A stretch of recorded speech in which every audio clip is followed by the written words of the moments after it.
Hello, എല്ലാവർക്കും sketch മീഡിയയിലേക്ക് സ്വാഗതം. ഈ ചാനൽ ആദ്യമായിട്ട് കാണുന്നവർ സബ്സ്ക്രൈബ് ചെയ്യാൻ മറക്കരുതേ. വളരെ ടേസ്റ്റിയായ നല്ല മധുരമുള്ള ഒരു സ്നാക്കിൻ്റെ റെസിപ്പിയാണ് ഞാൻ ഇന്ന് നിങ്ങളോട് ഷെയർ ചെയ്യാൻ പോകുന്നത്. ഈത്തപ്പഴം പൊരി നമ്മളെല്ലാവരും സാധാരണ ഉണ്ടാക്കാറുണ്ടാവും. പക്ഷേ അതിൽ നിന്നൊക്കെ വ്യത്യസ്തമായിട്ടുള്ള ഒരു ക്രിസ്പി ഈത്തപ്പഴം ബോൾ ഫ്രൈ ആണ് നമ്മളിന്ന് ഉണ്ടാക്കാൻ പോകുന്നത്. ഇത് റെഡിയാക്കാൻ വേണ്ടിയിട്ട് ഞാനൊരു പാന് ചൂടാക്കിയിട്ട് അതിലേക്ക് കുറച്ച് നെയ്യ് ഒഴിച്ചു കൊടുക്കുക. വളരെ കുറച്ച് മതി. നമുക്കിതിൽ തേങ്ങ ഇട്ട് ഒന്ന് വഴറ്റിയെടുക്കണം. അപ്പോൾ അതിന് വേണ്ടിയിട്ട് വളരെ കുറച്ച് നെയ്യ് ഒഴിച്ചു കൊടുക്കാം. എന്നിട്ട് ഞാൻ അതിലേക്ക് ഏകദേശം ഒരു 1/4 കപ്പോളം തേങ്ങ എടുത്തിട്ടുണ്ട്. തേങ്ങ ചിരവിയത് 1 കപ്പ് ഫുള്ളില്ല, ഒരു 1/4 കപ്പ്. ഈ തേങ്ങ നമ്മൾ ഈ നെയ്യിലിട്ടിട്ട് ഒന്ന് വഴറ്റിയെടുക്കണം. അപ്പോൾ തേങ്ങ നെയ്യിലിട്ട് നന്നായി വഴറ്റുക. ഇത് കുറച്ചൊരു ക്രിസ്പി രൂപത്തിലാവണം കേട്ടോ ഈ തേങ്ങ. അപ്പോൾ തേങ്ങ വഴറ്റിയിട്ട് നമുക്കതിലേക്കൊരു 1/2 ടീസ്പൂൺ ഏലക്കാപ്പൊടി ഇട്ട് കൊടുക്കാം. അതിൽ കൂടണ്ട, ഏലക്കായുടെ ടേസ്റ്റ് കൂടിയാൽ അത് ഒരു കുത്തൽ ഫീൽ ചെയ്യും. അതുകൊണ്ട് 1/2 ടീസ്പൂൺ അല്ലെങ്കിൽ അതിലും കുറച്ച് കുറവ് എടുത്താൽ മതി. എന്നിട്ട് ഞാൻ അതിലേക്ക് ഈത്തപ്പഴം ഇട്ട് കൊടുക്കുന്നുണ്ട്. ഞാനൊരു 15 ഈത്തപ്പഴം എടുത്തിട്ടുണ്ട്. അതിൻ്റെ കുരുവൊക്കെ കളഞ്ഞ് ചെറിയ പീസാക്കിയിട്ട് കട്ട് ചെയ്തെടുത്തതാണിത്. ഈത്തപ്പഴം ഞാൻ നേരത്തെ വെള്ളത്തിൽ സോക്ക് ചെയ്ത് വെച്ചിട്ടൊന്നുമില്ല, ഡയറക്റ്റ് എടുത്തതാണ്. ഇത് നമുക്ക് ഈ തേങ്ങയിൽ ഇട്ട് കൊടുക്കാം. എന്നിട്ട് നന്നായിട്ട് മിക്സ് ചെയ്തെടുക്കണം. അപ്പോൾ ഈ ഈത്തപ്പഴവും തേങ്ങയും കൂടെ മിക്സ് ചെയ്യുമ്പോൾ നമ്മൾ സാധാരണ ചെയ്യുന്നത് പോലെ ഇളക്കിയാൽ അത് അത്രയ്ക്ക് മിക്സായി കിട്ടില്ല. അതിനേക്കാളും എളുപ്പം മിക്സ് ചെയ്യാൻ നമ്മൾ മിക്സ് ചെയ്യുന്നത് കൊണ്ട് ഇങ്ങനെ കുത്തി കൊടുക്കാം. പതുക്കെ മുകളിൽ നിന്ന് ഇങ്ങനെ കുത്തി കൊടുക്കുക. അങ്ങനെയാകുമ്പോൾ ആ തേങ്ങയും ഈത്തപ്പഴം കൂടെ നല്ലപോലെ മിക്സായി കിട്ടും. അപ്പോൾ നമ്മുടെ ഈത്തപ്പഴവും തേങ്ങയും കൂടിൻ്റെ മിക്സ് ഞാനൊരു ബൗളിലേക്ക് മാറ്റിയിട്ടുണ്ട്. അത് ഒന്ന് തണുത്ത ശേഷം നമുക്കിത് ബോളാക്കാൻ പറ്റുള്ളൂ. ഒരുപാട് തണുക്കരുത്, ഒരു ചെറിയ ചൂടോടെ വേണം നമ്മളിത് ചെയ്യാനും. പിന്നെ ഞാനിവിടെ കുറച്ച് ബദാം എടുത്തിട്ടുണ്ട്.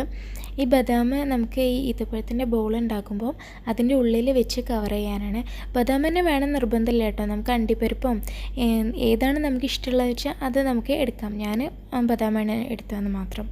ഇനി നമുക്ക് ഇതിനെ ഓരോ ചെറിയ പോർഷൻ എടുത്തിട്ട് ബോൾ സൈസിൽ ആക്കിയെടുക്കണം. അതിൻ്റെ ഉള്ളിൽ ഈ ബദാം വെച്ചിട്ട് ഇതിൽ നമ്മൾ തേങ്ങ ചേർത്തുകൊണ്ട് തന്നെ ഇത് ഭയങ്കര സോഫ്റ്റ് ഒന്നും ആവില്ല, ഒരു ക്രഞ്ചി ടൈപ്പ് ആയിരിക്കും ഇത് ഉണ്ടാവുക. അപ്പോൾ അതാ ഞാൻ പറഞ്ഞത്, ചെറിയ ചൂടിൽ വേണം നമ്മളിത് ചെയ്യാനാണ്. അപ്പം നമുക്ക് നല്ലപോലെ ബോളായിട്ട് കിട്ടും. എന്നിട്ട് ഞാൻ ചെറിയ സൈസിലുള്ള ബോളാണ് ആക്കുന്നത്. നിങ്ങൾക്ക് കുറച്ചുകൂടി വലിയ സൈസ് വേണമെങ്കിൽ അങ്ങനെയും ചെയ്യാം കേട്ടോ. അതൊക്കെ ഓരോരുത്തരുടെ താല്പര്യത്തിനനുസരിച്ച് ചെയ്യാം. ഞാൻ ഈ ഒരു സൈസിലുള്ള ചെറിയ ബോളുകളാക്കിയിട്ടാണ് എടുക്കുന്നത്. അപ്പോൾ നമുക്ക് എല്ലാതും ഇതുപോലെ ഉള്ള ചെറിയ ബോളാക്കിയിട്ട് എടുക്കാം. പിന്നെ നമുക്ക് ഇതിനെ ഇങ്ങനെയും കഴിക്കാം കേട്ടോ. ഇതുപോലെ ബോളാക്കിയിട്ട് ഇതുപോലെ തന്നെ നമുക്ക് കഴിക്കാൻ പറ്റും. അങ്ങനെ കഴിക്കാനും നല്ല ടേസ്റ്റാണ്.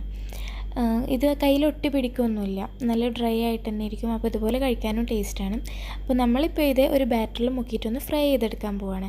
അപ്പോൾ ഈ ബോൾ നമുക്കൊന്ന് മാറ്റി വയ്ക്കാം. എന്നിട്ട് നമുക്ക് ഇതിനാവശ്യമുള്ള ബാറ്റർ റെഡിയാക്കാം. ഇതിനുള്ള ബാറ്റർ റെഡിയാക്കാൻ വേണ്ടിയിട്ട് ഞാനിവിടെ 1/2 കപ്പ് മൈദ എടുത്തിട്ടുണ്ട്.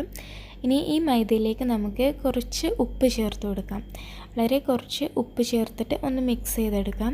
അതിനുശേഷം നമുക്കിതിലേക്ക് കുറേശ്ശെ വെള്ളം ചേർത്ത് ഇതിനെ ഒരു മീഡിയം കൺസിസ്റ്റൻസിയിലുള്ള ഒരു ബാറ്ററാക്കി എടുക്കണം. അപ്പോൾ വെള്ളം ഒരുമിച്ച് ഒഴിക്കരുത്, കുറേശ്ശെ വെള്ളം ചേർത്ത് സാവധാനം മിക്സ് ചെയ്തെടുക്കുക. ഒരുപാട് തിക്കാവരുത്, അതുപോലെ ഒരുപാട് ലൂസ് ആവരുത്. ഇത് രണ്ടായാലും നമുക്ക് ഈ ബോൾസിൽ കോട്ട് ചെയ്ത് കിട്ടാൻ ബുദ്ധിമുട്ടായിരിക്കും. അതുകൊണ്ട് നമ്മൾ ഈ ഒരു പാകത്തിലുള്ള ബാറ്ററാണ് നമുക്ക് ആവശ്യം. ഇനി ഇതിലേക്ക് ഓരോ ഈത്തപ്പഴത്തിൻ്റെ ബോൾ വീതം നമ്മൾ ഇട്ട് കൊടുത്തിട്ട് ഇതുപോലെ ഒരു സ്പൂൺ കൊണ്ടോ ഫോർക്ക് കൊണ്ടോ എന്തുകൊണ്ടെങ്കിലും ഇതുപോലെ ഇതിൽ നല്ലപോലെ ഒന്ന് കോട്ട് ചെയ്തെടുക്കുക. ഈ ബാറ്ററിലും ഇങ്ങനെ കോട്ട് ചെയ്തെടുത്തിട്ട് നമുക്ക് ഇതിനെ നല്ല ചൂടുണ്ട എണ്ണയിലിട്ടിട്ട് ഫ്രൈ ചെയ്തെടുക്കാം. ഒരു ഗോൾഡൻ ബ്രൗൺ കളറാകുന്നത് വരെ ഒന്ന് ഫ്രൈ ചെയ്തെടുക്കാം.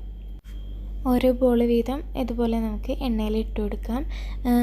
ഫ്ലെയിം മീഡിയം ആക്കി വെച്ചിട്ട് വേണം നമ്മൾ ഈ ബോൾസ് ഇട്ട് കൊടുക്കാൻ കേട്ടോ. കാരണം അല്ലെങ്കിൽ നമ്മളിത് ഓരോ ബോൾ വീതം കോട്ട് ചെയ്തിടുമ്പോഴേക്കും ആദ്യം ഇട്ടത് കരിഞ്ഞു പോകാൻ ചാൻസ് ഉണ്ട് ഹൈ ഫ്ലെയിമിലേക്ക് വെച്ചാൽ. അപ്പോൾ മീഡിയം ഫ്ലെയിമിൽ വെച്ചിട്ട് വേണം ഇത് ചെയ്യാൻ. എന്നിട്ട് ഇതൊരു ഗോൾഡൻ ബ്രൗൺ കളറാകുമ്പോൾ നമുക്ക് ഇതിൽ നിന്ന് എടുക്കാം. ഇടയ്ക്കിടയ്ക്ക് ഇങ്ങനെ ഇളക്കി കൊടുത്തുകൊണ്ടിരിക്കണം കേട്ടോ. ഒരു സൈഡ് തന്നെ ഒരുപാട് ടൈം വെക്കേണ്ട. അപ്പോൾ ഏകദേശം ഒരു ഗോൾഡൻ ബ്രൗൺ കളറാകുമ്പോൾ നമുക്ക് എണ്ണയിൽ നിന്ന് എടുത്ത് മാറ്റാം. എന്നിട്ട് നമുക്കിത് സെർവ് ചെയ്യാം. അപ്പോൾ ഞാനിതിനെ ഒരു സെർവിങ് ബൗളിലേക്ക് മാറ്റിയിട്ടുണ്ട്. ഈത്തപ്പഴവും തേങ്ങയും ബദാമും എല്ലാം കൂടി നല്ലൊരു ടേസ്റ്റാണ് ഇതിന്. അപ്പോൾ എല്ലാവരും ട്രൈ ചെയ്ത് നോക്കണം.